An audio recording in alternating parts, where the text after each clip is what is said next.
नमस्कार दोस्तों। आज के इस वीडियो में हम आपके लिए लेकर आए हैं वैशाख चौथ माता की कहानी। तो चलिए शुरू करते हैं कहानी को। एक बुढ़िया माई थी, उसके गावलियो बावलियो नाम को बेटो हो। बुढ़िया माई बेटा के लिए 12 महीनों की 12 चौथ को व्रत करती। बेटा जंगल से लकड़ी लाता, दोनों माँ बेटे उनको बेचकर गुजारा करते थे। बुढ़िया माई रोजाना लकड़ियों में से 2 लकड़ी अलग रख लेती और चौथ के दिन बेटे से छुपकर बेचकर सामान लेकर आती। फिर 5 चूरमा के पिंड बनाती, एक बेटे ने खिलाती, एक आप खाती, एक चौथ माता के चढ़ाती व 2 बांट देती। एक चौथ के दिन बेटा अपनी पड़ोसन के घर गया। उसने चूरमा के लड्डू बना रखे थे तो उसने पूछा कि आज क्या है जो चूरमा बनाया है। पड़ोसन बोली कि मैंने तो आज ही बनाया है, तेरी माँ तो हर चौथ के दिन बनावे है। तुमको आज दिया था क्या? बेटा बोला दिया तो था। पड़ोसन बोले कि तुम लकड़ियाँ लेकर आती हो जिसमें से तेरी माँ छुपकर बेचकर चूरमा बनाती है।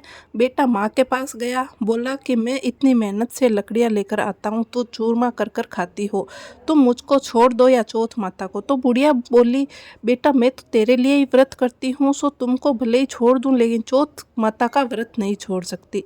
तब बेटे ने घर छोड़ने का फैसला किया तो माँ बोली कि तुम जा तो रहे हो लेकिन मेरे हाथ का ये आखा लेकर जा, तेरे ऊपर जो भी संकट आएगा चौथ माता का नाम लेकर इन्हें पार कर देना, संकट दूर हो जाएगा। बेटा ने सोचा कि ये तो झूठी बात है लेकिन बात रखने के लिए ले लिया। घर से चला, थोड़ी दूर गया और देखता है कि खून की नदी बह रही है, किधर से भी रास्ता नहीं था। तब उसने माँ के दिए आँखा को पुकार के बोला कि हे चौथ माता, अगर ये नदी सूख कर रास्ता हो जाए तो तुम सच्ची हो। इतने में ही नदी सूख कर रास्ता हो गया। थोड़ा आगे चलने पर तो रात होने लगी और सुनसान जंगल आ गया। तब आँखा पुकार कर बोला कि हे चौथ माता, मने रास्ता मिल जावे, नहीं तो ये जानवर मुझे खा जाएंगे। इतने में ही रास्ता मिल गया। आगे एक राजा की नगरी में गया।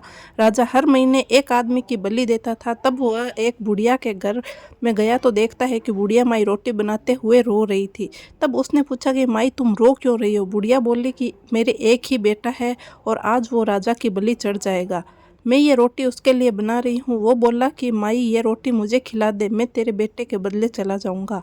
माई बोली रोटी खिला दूंगी लेकिन तुझे कैसे भेज दूँ? उसने उसे रोटी खिला दी। रात में सोते समय बोला कि राजा का बुलावा आए तो मेरे को जगा देना। आधी रात को बुलावा आया। बुढ़िया माई सोचने लगी कि पराई पूत ने कैसे बलि चढ़ा दूं, पर इतने में वह जग गया और बोला जाने लगा।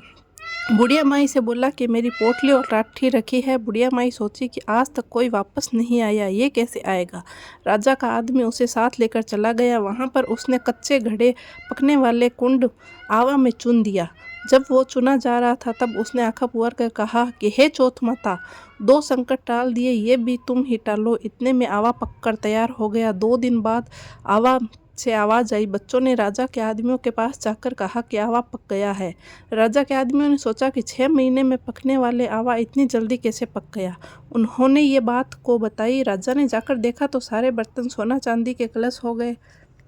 वे बर्तन उतारने लगे तो अंदर से आवाज़ आई कि धीरे धीरे उतारना, अंदर मानस है। राजा ने सोचा कि इसमें से पहले से ही कोई आवाज़ ऐसी आई नहीं। राजा ने पूछा कि कौन हो तुम? तो उसमें से अंदर से ही कहा कि मैं तो वो ही हूँ जिसने आपने 3 दिन पहले इसमें चुनकर बलि दी थी।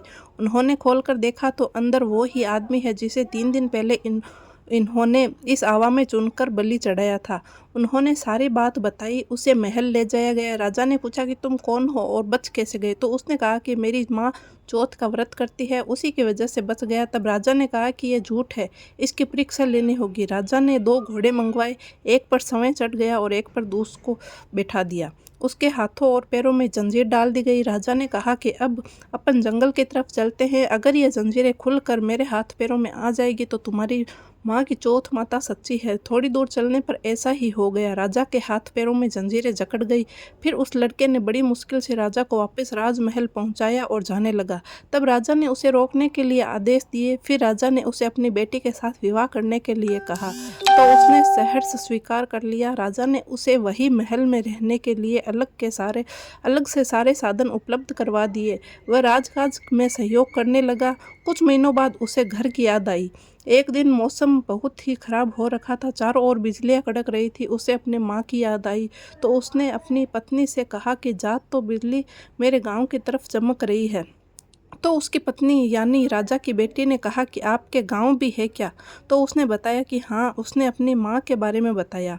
फिर गांव कहा कि गांव चलेंगे। दूसरे दिन सुबह वे गांव के लिए रवाना हुए तो राजा ने खूब सारा धन देकर उन्हें विदा किया। गांव के समीप पहुंचने पर लोगों को पता चल गया उसकी माँ से बुढ़ापे में लकड़ियां तो कटती नहीं थी, इसलिए गोबर के उपले बनाकर उन्हें बेचकर जीवन यापन करती थी। वह उपले बीन कर ला रही थी तो उसी पड़ोसन ने बताया कि बुढ़िया माई तेरे बेटे बहू आ रहे हैं। तो उसने कहा कि मेरे भाग्य में बेटे बहू कहाँ हैं? एक बेटा था जिसे भी तुमने लगा बुझा कर निकाल दिया। तो उसने कहा कि मैं सच बता रही हूँ, विश्वास नहीं हो तो देख लो। बुढ़िया ने छत पर जाकर देखा तो सच में गांव की तरफ एक लश्कर आ रहा था। घर आकर बेटे बहू ने पाँव छुए। बेटे ने कहा कि माँ तेरी चौथ माता के प्रभाव से आज मैं जिंदा हूँ। उसी दिन उसने पूरे गांव में हरकारा करवा दिया कि कल मेरे घर पर सामूहिक भोजन है। दूसरे दिन सबको भोजन करने के बाद खूब सारे उपहार देकर चौथ माता का व्रत करे। और चौथ माता जैसा आपने उस बुढ़िया माई और उसके बेटे को संकट से बचाया, वैसा सबको बचाना, पढ़ने वाले को, सुनने वाले को और हुंकारा भरने वाले को और उनके परिवार की सभी मनोकामना पूर्ण करना। बोलिए चौथ माता की जय। बोलिए विनायक जी महाराज की जय।